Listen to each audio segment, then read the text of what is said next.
নাইজেরিয়ায় সম্ভাব্য সামরিক পদক্ষেপের জন্য যুদ্ধ দপ্তরকে প্রস্তুত থাকার নির্দেশ দিয়েছেন যুক্তরাষ্ট্রের প্রেসিডেন্ট ডোনাল্ড ট্রাম্প। শনিবার নিজের ট্রুথ সোশ্যালে দেয়া এক পোস্টে তিনি এমন নির্দেশ দেন।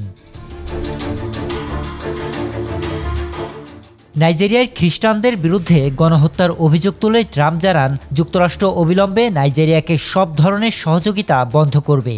সেই সাথে দেশটির সরকারকে দ্রুত পদক্ষেপ নেওয়ার জন্য সতর্ক করা হয়েছে। ট্রাম্প তার পোস্টে লিখেছেন, তিনি যুদ্ধবিভাগকে সম্ভাব্য পদক্ষেপের জন্য প্রস্তুত থাকার নির্দেশ দিয়েছেন। আবু যাতে খ্রিস্টানদের উপর ভয়াবহ নৃশংসতা চালাচ্ছে এমন ইসলামিক সন্ত্রাসীদের সম্পূর্ণরূপে নির্মূল করতে যুক্তরাষ্ট্র অবশ্যই দেশটিতে সেনা পাঠাবে।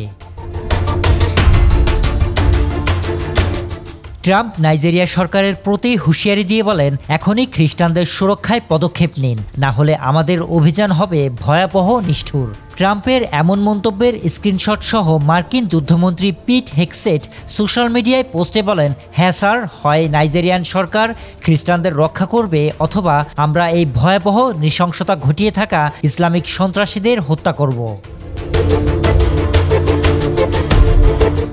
এদিকে নাইজেরিয়ার রাষ্ট্রপতির একজন উপদেষ্টা একটি আন্তর্জাতিক সংবাদ মাধ্যমকে জানিয়েছেন, সন্ত্রাসী গোষ্ঠীগুলোর বিরুদ্ধে যে কোনো সামরিক পদক্ষেপ একসাথে নেওয়া উচিত। তবে তিনি জানান, সন্ত্রাসীরা কোনো নির্দিষ্ট ধর্মের অনুসারীদের নয়, বরং সকল ধর্মের মানুষকে হত্যা করছে। শরীফ রাহাত, নিউজ ডেস্ক, বাংলাদেশের খবর।